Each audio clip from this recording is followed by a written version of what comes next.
Today I picked a peck of peppers. So I canned some cayenne peppers whole, and I chopped up some sweet banana peppers and canned them as well. And I also made a big batch of stuffed banana peppers to put in the freezer. And I did a video about that last year, so I'll put a link in the description box. For these, I topped them with pizza sauce and mozzarella cheese. They turned out real good. In order to can the cayenne peppers, the first thing I did was cut 2 slits in each one of the peppers. And the easiest way to do that is just to run a knife through each of the peppers.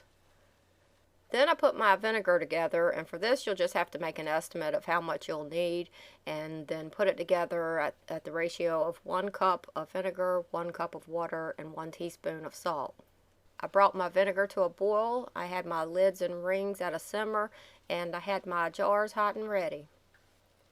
I took a hot bottle and I filled it with peppers.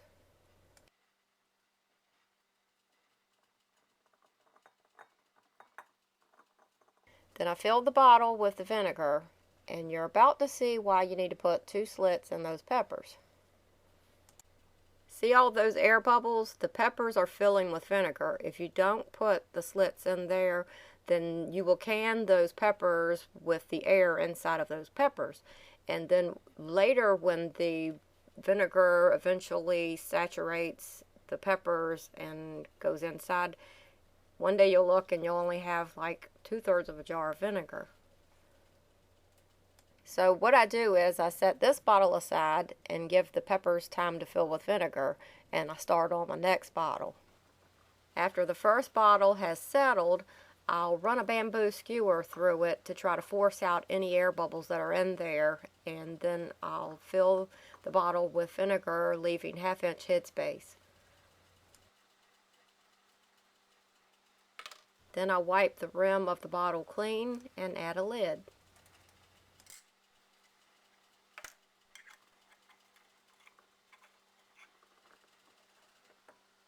Then I put the bottle in the water bath canner to stay warm until I have all of the bottles completed.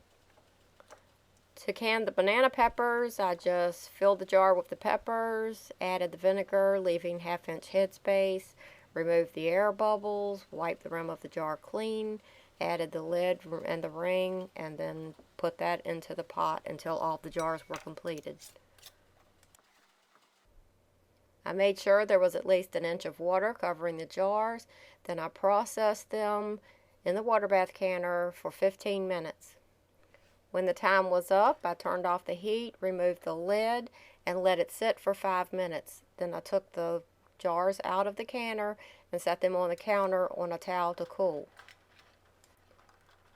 Whenever I can anything in these bottles, someone always wants to know where I buy these from. I get them from a website called Fillmore Containers.